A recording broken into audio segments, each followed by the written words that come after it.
There's a false assumption about science operating here.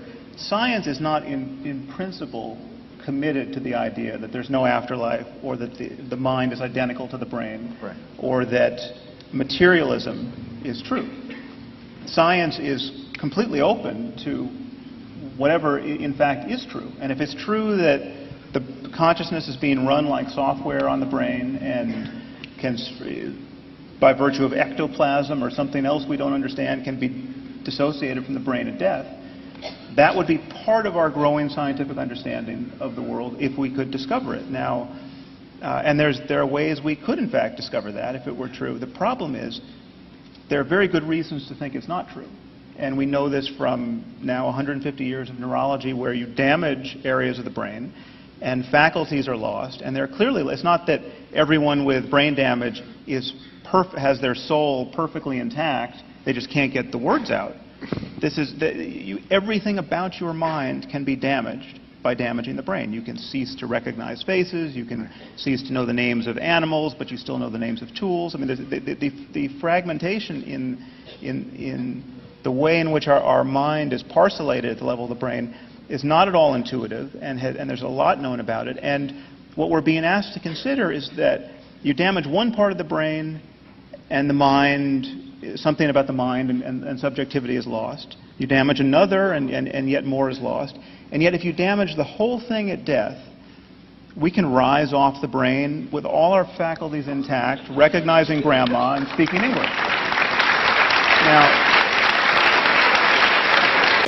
none of those are scientific evidence. Many of those claims trespass upon the territory of science overtly. I mean, the claim about your understanding other human beings being suggestive of a divine artificer. Is that a scientific claim? Absolutely. I mean, is your understanding of mathematics also suggestive of a divine artificer? No, it has to do with my experience. Your ability to learn language? Do you understand? It has to do with my experience of you. When I'm looking at you right now, you may assume that what I see is material, but that's not what I see. And it's not what I believe. And I think I understand it's not what you believe. There's something in you that is more than you believe. I really think so. This is now, if you want to make that a scientific claim, you can. But I'm telling you, it's a metaphysical claim, and to confuse the two is a mistake. Okay, you can add any metaphysics you want. Thank you. By that means, I mean, I can say, I see you as a reincarnate personality, and I think you were probably I was someone famous on Atlantis. Yes. Don't make me like a washerwoman in a people do this all the time. I mean, you can broadcast. I mean, this is constrained by our common sense in every other domain of discourse. I mean, just take, for example, the people who think Elvis is still alive. Okay, what's wrong with this claim? I mean, why is this claim not vitiating our academic departments and corporations? I mean, I'll tell you why, and it's very simple. We have not passed laws against believing Elvis is still alive.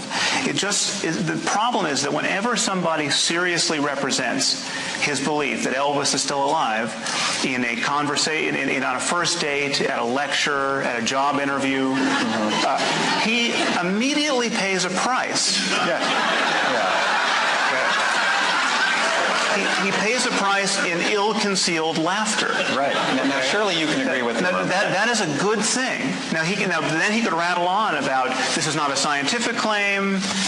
This is a matter of faith. You know, when I look at you, I see you might be Elvis. I mean, he could do this.